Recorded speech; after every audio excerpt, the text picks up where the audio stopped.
Dan alim ulama kita katakan, Tuan, ini kerja dakwah seperti Nabi Yusuf alaihissalam.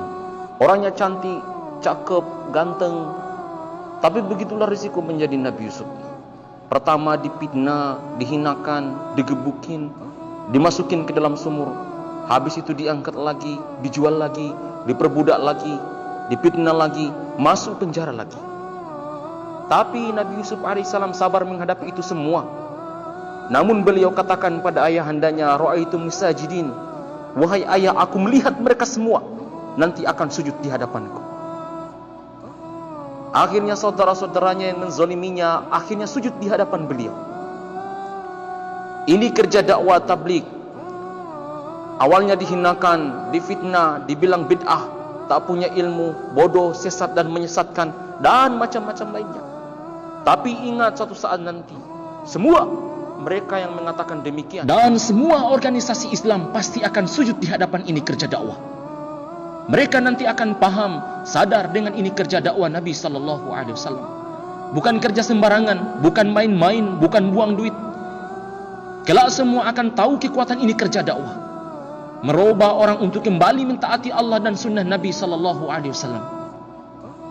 Dengan asbab dakwah, Tuan, ini akan merubah perampok-perampok, preman-preman, penjudi, pezina, pembunuh untuk kembali kepada Allah. Hidayah akan tersebar dengan ini kerja dakwah. Kekuasaan akan diberikan oleh Allah Subhanahu wa taala. Keamanan terjadi, permasalahan ekonomi akan diselesaikan oleh Allah dengan ini kerja dakwah. Sumpah demi Allah, umat ini tidak akan menjadi baik dan tidak akan pernah menjadi baik sebelum mereka mau kembali mengikuti jalan kehidupan orang-orang terdahulu, yakni para sahabat radhiyallahu anhu.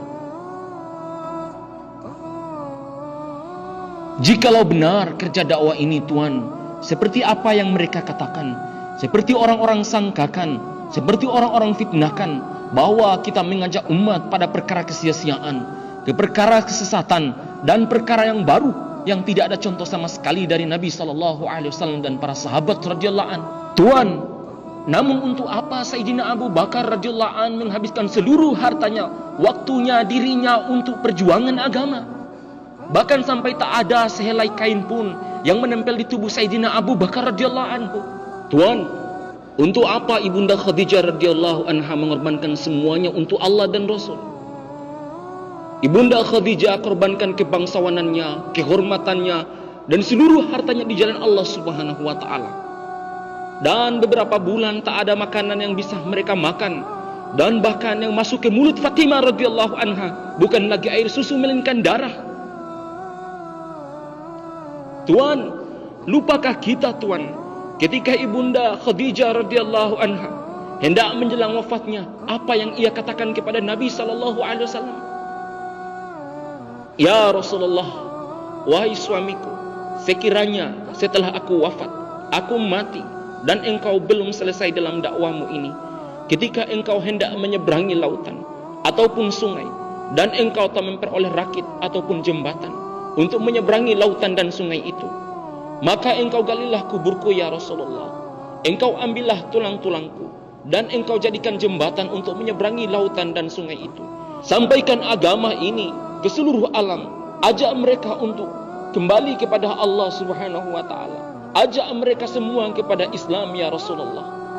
Tuan, bahkan ketika wafatnya Ibunda Khadijah radhiyallahu anha, tak ada kain kafan untuk menutupi jasad Ibunda Khadijah radhiyallahu anha. Tuan, untuk apa Nabi sallallahu alaihi wasallam rela disiksa, dizolimi, difitnah, diboikot, bahkan berdarah-darah dan diancam dibunuh? Untuk apa, Tuan? Karena demi tegaknya kalimat la ilaha illallah. Apa yang hendak kita jawab sekiranya kita jumpa dengan mereka? Apa yang kita jawab sekiranya kita jumpa dengan Nabi sallallahu alaihi wasallam di akhirat nanti? Apa yang kita jawab, Tuan, sekiranya kita jumpa dengan Ibunda Khadijah radhiyallahu anha yang mengorbankan seluruh hartanya, kebangsawanannya, kehormatannya untuk agama Allah Subhanahu wa taala? Apa yang kita jawab sekiranya kita jumpa dengan Sayyidina Abu Bakar radhiyallahu anhu